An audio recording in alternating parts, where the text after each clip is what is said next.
Jane Hart, welcome to Shrink Wrap Radio. Thank you, David. It's good to be here. Yeah, and you're a listener of Shrink Wrap Radio, is that right? I am for several years now. Yeah, good. Well, I really appreciate your stepping forward to talk about such an intimate topic as your experience with dissociation identity disorder. Uh, what prompted you to want to do this? I know you listened to the show. What prompted you to say, yes, I want to be on, I want to talk about this? Well, there's a lot of misinformation out there on Mm. DID. And so ever since I was diagnosed, I read everything I could on it. And I really wanted to be that voice for a lot of other people that are diagnosed that can't speak out, that don't have, that don't have the resources to do so or whatnot. But I wanted to just get information out there about the disorder Yeah. that's Well, accurate. good for you. I think it's courageous to step forward. And for you, I know for a while you were thinking, well, I want to do it anonymously. Yeah. And then you decide, no, I'll come out and I'll use my real name. And Yep. so I'm glad for that. I would have done it anonymously had you wished, but it's better this way. Yes. I So, agree. so I applaud you for that.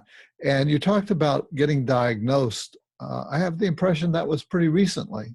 Yep. It was when I was 25, so a little bit less than a year ago. Okay. Which would make you about 26 now, is that right? Yeah. And were you having symptoms before that, before you got that diagnosis? Was there stuff going on in your life, where you were having some kind of symptoms and bewildered about what it was all about? Yeah. So my life was chaotic. I couldn't understand why I was up and down and everywhere. I felt like I was crazy. I felt all these different things. I was full of contradictions. I was full of, I didn't feel like I had a self. I felt like I was many different things and I didn't know what. Hmm. And so I was in an abusive relationship. So that was what initially brought me to therapy. But once I was in it for a while, that was we started leaning towards dissociation because I couldn't fit into any category. I was, I guess, a difficult patient, if you would say.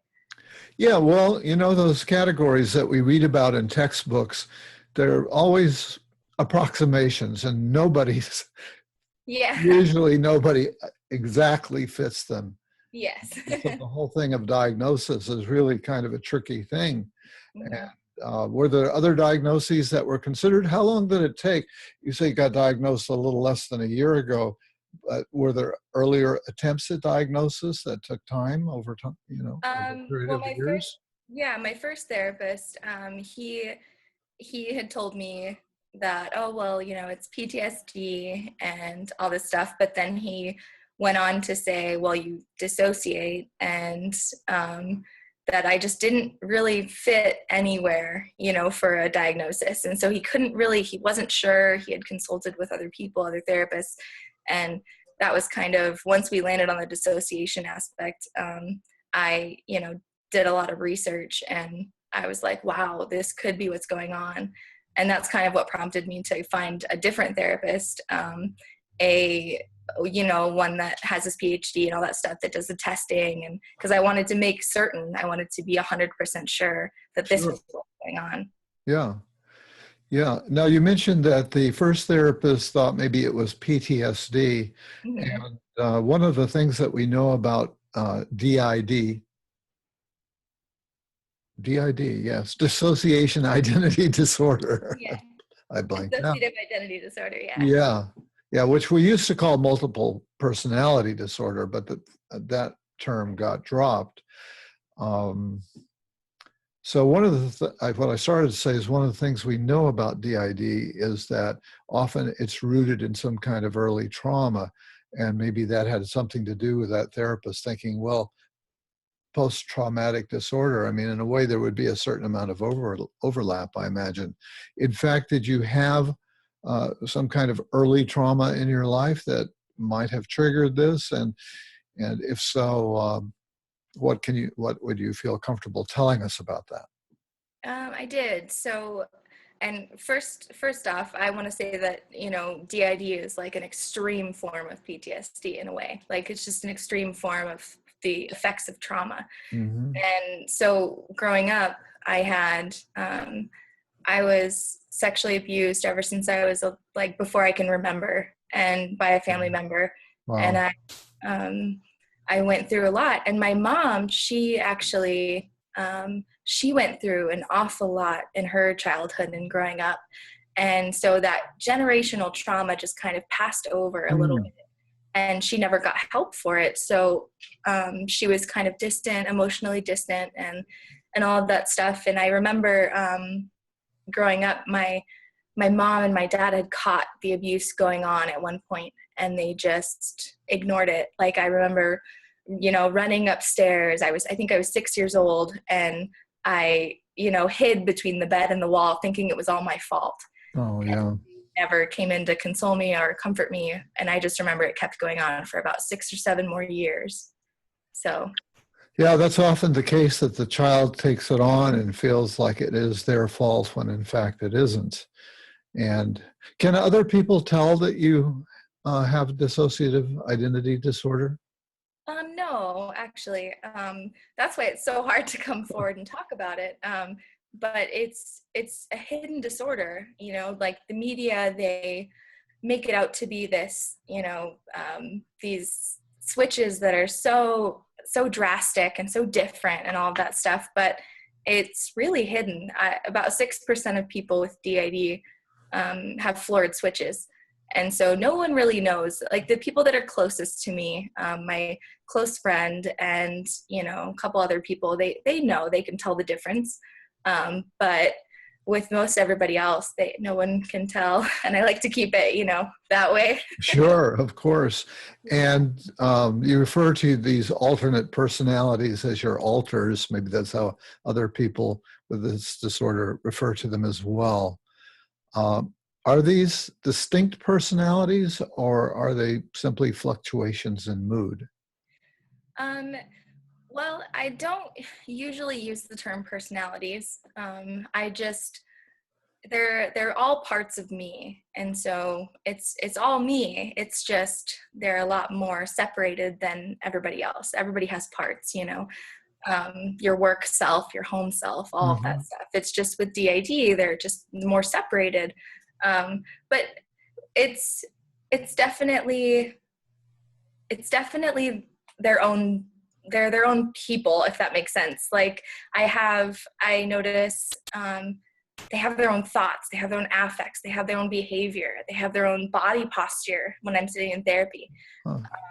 So they're definitely their own person. Do they But have their own names, or did they present themselves as having their own names, or have you named them? I um say you as if you're yeah, outside that. a couple of them have names. I mean, most of them have names now, but a couple of them I named or Okay. name. A few of them that we don't really know very much about, I guess, don't have names as far as I know, but a lot of them do.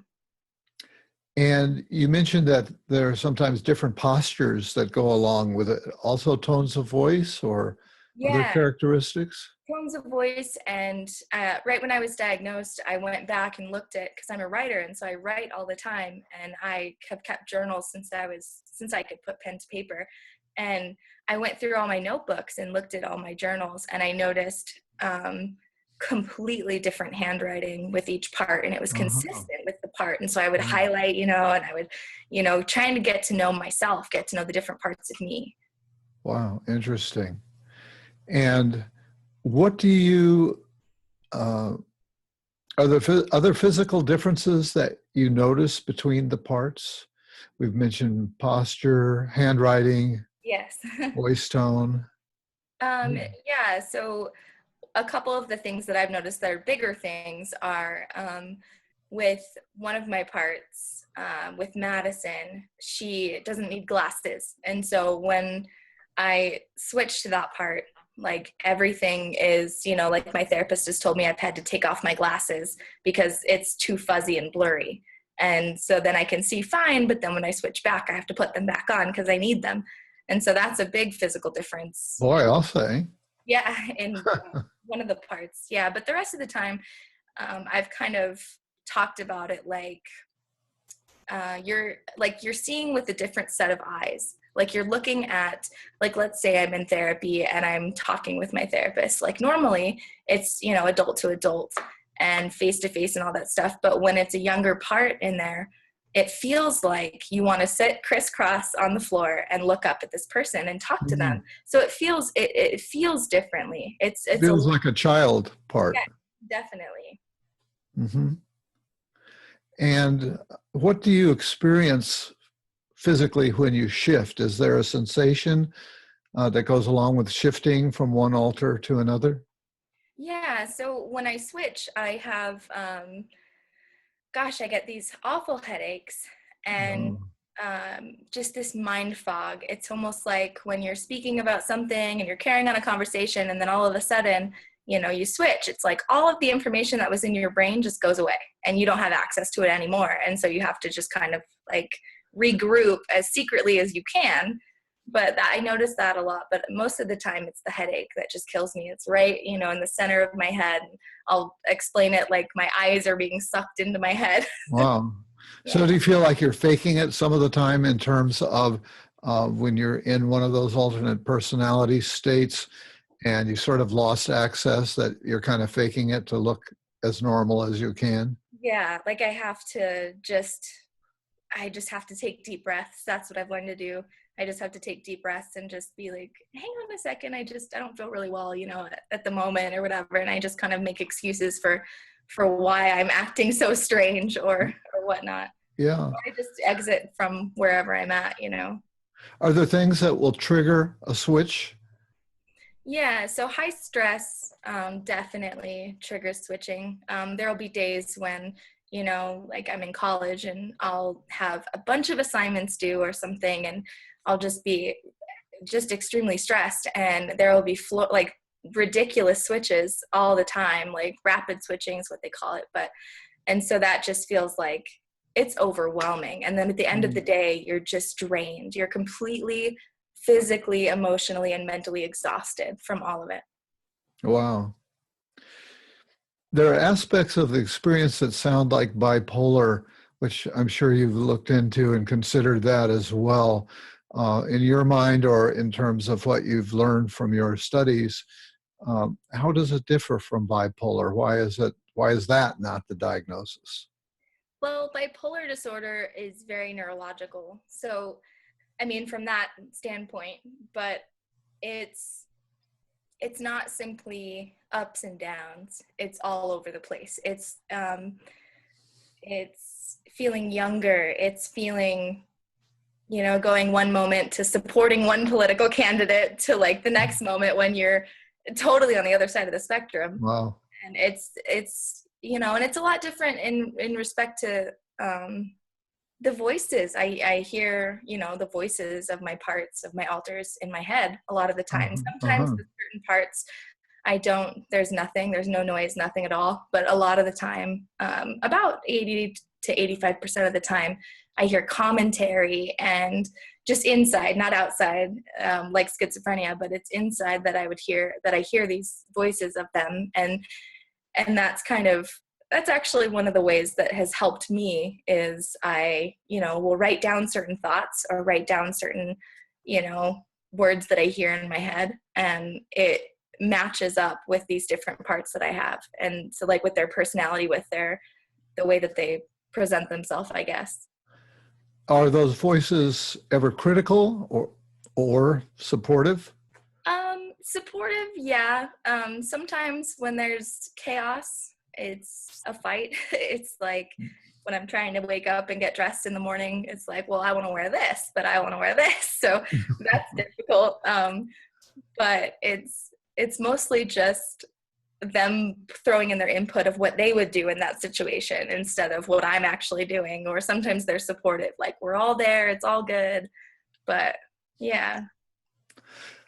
Are the various personalities aware of one another, or is there some form of amnesia that's associated with the experience?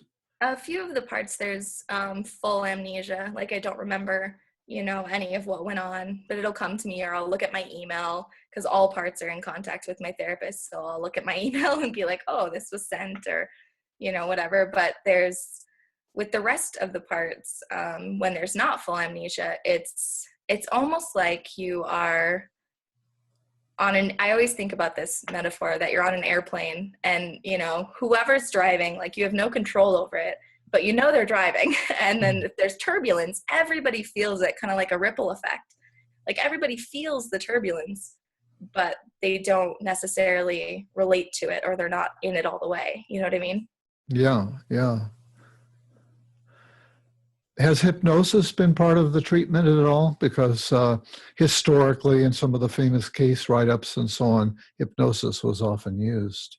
Yeah, actually, I read a lot of Clough's work, and we do hypnosis, but it's mostly for relaxation, like relaxing the younger parts, especially enough to be able to come forward and talk without being in a panic. Because before, they would just, come out at random times, and it would just be a complete panic. And I would, it was awful. And so now with hypnosis, where they actually know that they have a chance to talk. So we usually do it once a week.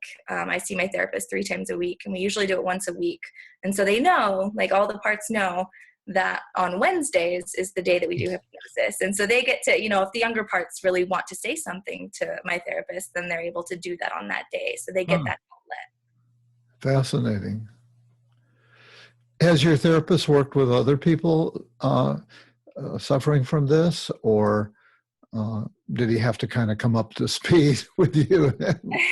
He had some knowledge of it. He has a family member that's also a therapist, and she strictly works with people just with DID. And so he had that knowledge and stuff. But when we first connected and met, I think I'm his first DID patient. So he's learned a lot thus far, but he already knew quite a bit. So I was pretty lucky. Interesting. When I was in graduate school, I was told that this condition was so rare that probably most of us would never encounter one in our practice. And I'm wondering if that was a misconception, if things have changed somehow. Because when I was teaching, I did have students who came up and told me that they had this experience. That takes a lot of guts to come tell their professor that. Yeah, right. The idea. Well, and I remember in my psychology classes, the same thing, just, that it's controversial, that you'll never see it, that it's rare, and all these different things. And that's such a shame. It's such a shame because, 1 to 3% of the population has DID. That's millions of people, and, that are not getting the help that they need. And the average person with DID is in the mental health system for 5 to 12 years before they're properly diagnosed. And the outcome is really good once you're diagnosed and, you're in the right therapy. Like the prognosis is great. Like, your parts work together better. Your life is less chaotic. But I think if there's more information out there about this disorder, then more therapists will know what to look for. They'll know, how to treat it and what to look for. How did you find out all this information about it? Are there support groups? Are there online or particular sites that are very informative? I read. I read all the time. So I read tons of books. I'm a sponge for information, any sort of information actually. But when I found out that I had DID, I read everything. I read Chavetz, I read all these different people, all these different authors, Philip Bromberg, and I just informed myself. And there are sites out there on the internet, but it is a hit and miss. There's not. If you Google DID, it doesn't have any good information. Like it just shows that it's rare. And then it shows all these, trailers to movies and stuff like that. Right. So what problems do these personalities cause in your life today? Um, I would say the biggest problem is inconsistency, is just being inconsistent, because it's just so difficult to have everybody on board for your daily activities, for what you want to do, all of that stuff. And if everybody's not working together, then it's chaos, and it's really difficult to manage yourself, your emotions, schoolwork, kids, all of that stuff. So it gets difficult. But the other thing is, there's definitely some, gosh, I'm not sure, some reservation about speaking to my therapist. Like, a few parts, they just are closed up. They don't want to talk about stuff. And so their emotions are just, in a tangle and a mess. And that makes it difficult for me.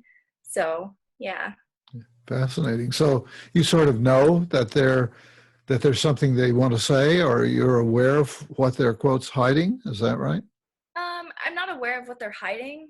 I'm just, the feeling that I get is this feeling of urgency. Like this, I can't even really accurately explain it in words, but it's this sense of urgency that you feel like something is wrong. I need to do something about this, but I don't know what's wrong. And I don't know why I'm feeling this way. It's almost like if you have a test on a Wednesday and you think it's on the Thursday and you miss it, or something like that, when you know something really important is happening, but you don't know what it is. So yeah, that sense of urgency is when I really get an indicator that something's not right. And so that's usually when I'll email my therapist or whatnot. Yeah, yeah.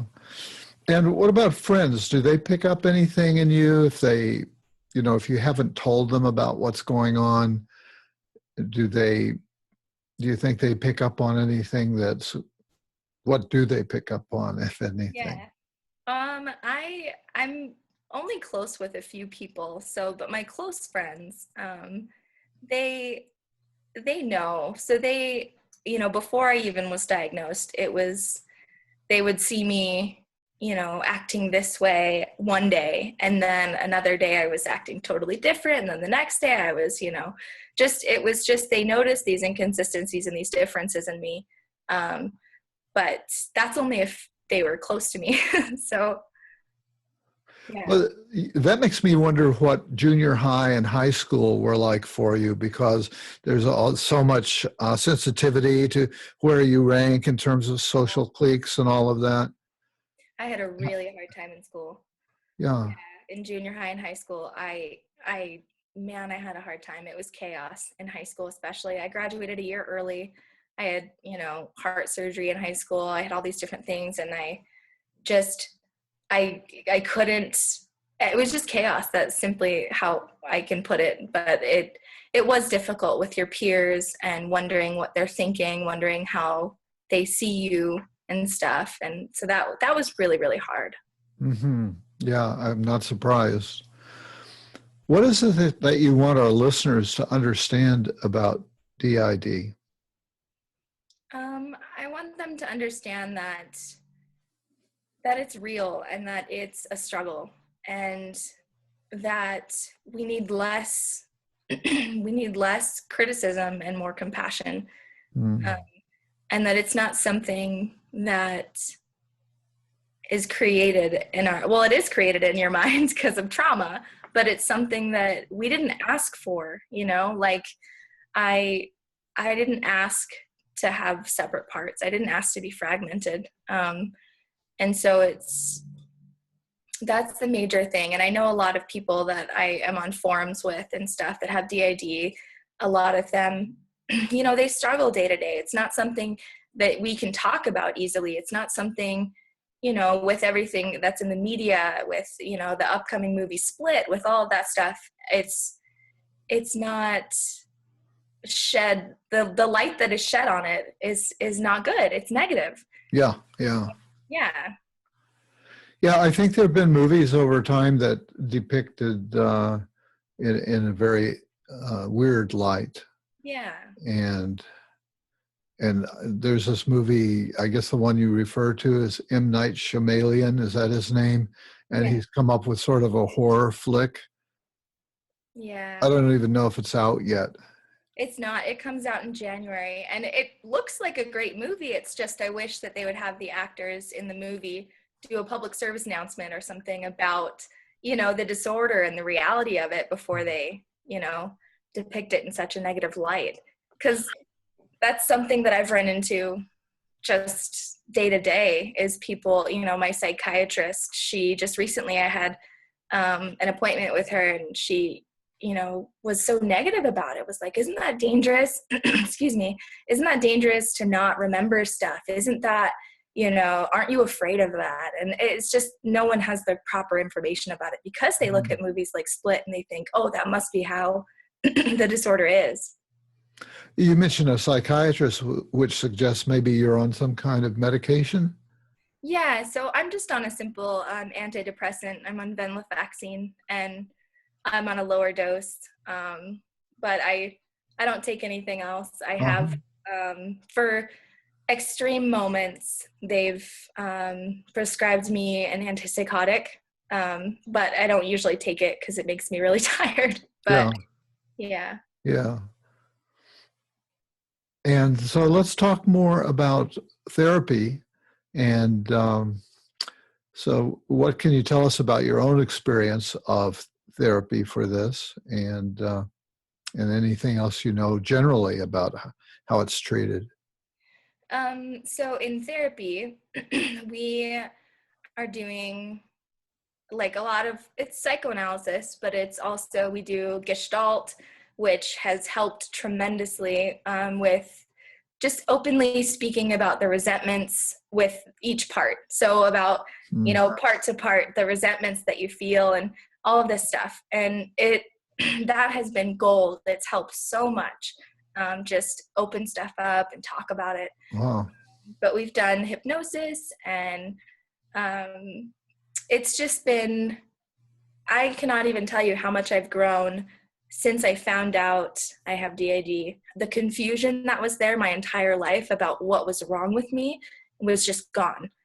And sometimes it's replaced with denial, and denial is my least favorite thing to feel, because then, your mind just is like, oh, well, you're just crazy, you're just this or that, and you don't have DAD because all this stuff. And so it just goes, I have a denial book is what I call it.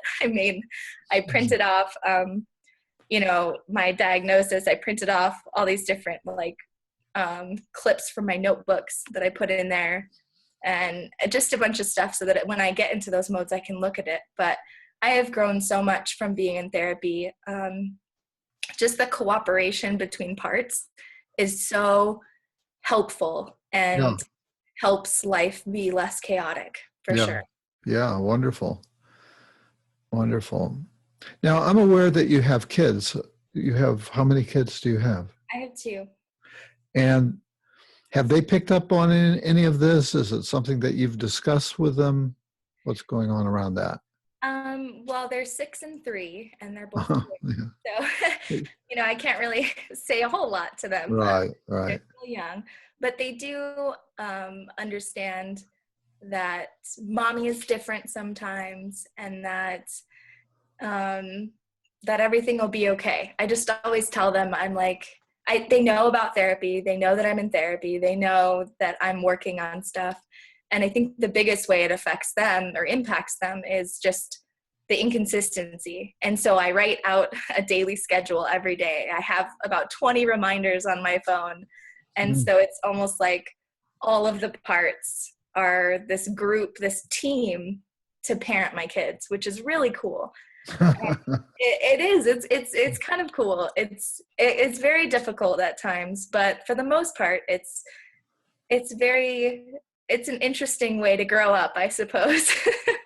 But Yeah, yeah, I like the concept of the team that they can cooperate. These different aspects of yourself can all cooperate towards a good result. yeah, to provide them with different things. Yeah. There's an example.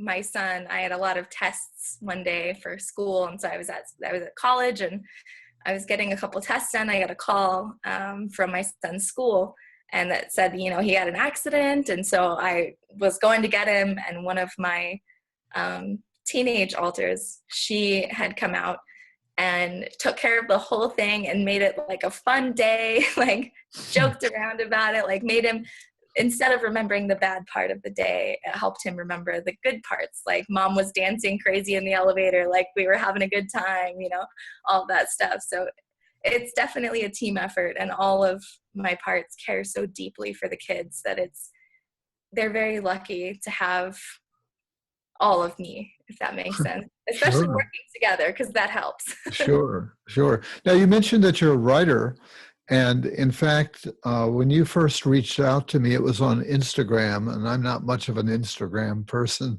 but, but because I've got some social media helpers helping me, somebody called it to my attention, hey, there's a message from one of your listeners. And so I saw it there, and that's when I thought, it might be interesting to reach out to you to see if you would want to be on the show to talk about your experience. And you gave me a link to an article. It turns out that to a kind of a blog post that you had posted on, what's the name of the blog where you had posted that? Elephant Journal. What is it? Elephant Journal. Elephant Journal. Okay. Yeah. and but it wasn't signed as being by you. And so I had to ask you later when we talked after that, did you write that? Because I thought maybe that was written by some other very intelligent person. But Oh. it turned out that was written by... It has my name on it. I signed it as myself. Oh, really? Yeah, I must have missed that part. I But yeah, that was very articulate and very well written, and really had a lot to do with me wanting to go ahead and do this kind of an interview. Were there any points in that article that we haven't touched on? And by the way, you'll send me a link to that, and I'll put it in our show notes so Great. that any listeners who are interested can go to it. Great. Or thinking out loud here, I might also put it up as a blog post with your permission in our monthly newsletter. Is that something you would like? Yeah, that would be awesome. Okay, great, because I've been using different people's blogs to kind of fill out our newsletter. So is there anything in that article that we haven't touched on here in terms of the points that you were making? You know, I'm not sure. I don't think so. I think that we've touched on quite a bit of information. I think it shows with the article, obviously, that I'm very passionate about getting the information out there. And I think one of the hardest parts about just writing that article about, you know, getting up enough guts to use my name for this interview is just the backlash I get from my family. It's a difficult thing. It's really hard, and it's something that I have to work through and all of that. But the positive comments that I get from people that were either just uninformed about it or that have DID are so great. And I love reading them because I think I'm making a difference. I'm doing something good for, you know, everybody that's diagnosed and undiagnosed with DID. And so that was the purpose of writing the article, was just to get the information out there, to have accurate information, and to hopefully start to make an impact to change the way that therapists are taught in school. Yeah. Do you have a career goal? You're in school now, and I know you're very busy being a mother, but ultimately, where do you see yourself going? I see myself going into research. I want to eventually get my PhD in neuroscience and go into research. I feel like behind the scenes is where I'm meant to be. Other than writing, I plan to publish my book and write many more, hopefully. So that's my career plan. You say my book as if you've already written a book. I have. I've written a few, but I have one that I'm still doing some finishing touches on it, but I want to publish that for sure. It's my own experience with DID, and it's kind of like a memoir, but more of just the experience and in a fiction form, I suppose.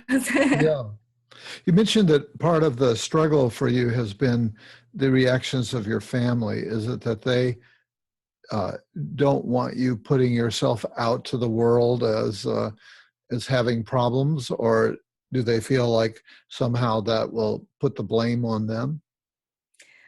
It's the latter. I feel like Mhm. they do care about me and they do want me to stay quiet, but they also don't want to see the elephant in the room. They don't want to take any sort of blame for anything that happened to me growing up.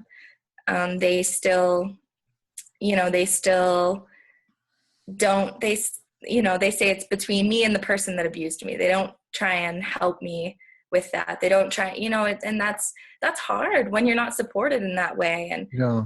And when I feel like I'm doing the very best that I can with the knowledge that I have, and to not get the support from your family, but to also just be criticized for it, is just, it's pretty wild. It's difficult, but Yeah, sure. Maybe when your book comes out and it's turned into a movie with a big star, maybe they'll come around then. Okay. Uh,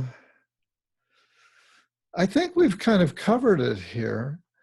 And is there anything else that you'd like to say before we close it off? um, I don't think so. I think we have covered it. I think we're good. Okay, good. Well, again, I really want to thank you for coming forward and for your courage and pushing against some of the boundaries and reservations that you've had. And hopefully this will be a positive step for you. Yes. Yeah. Yeah, I So, appreciate you having me on the show. Thank you very much. yeah, yeah. Jane Hart, I do want to thank you for being my guest today on Shrink Rap Radio. You're welcome. Thank you.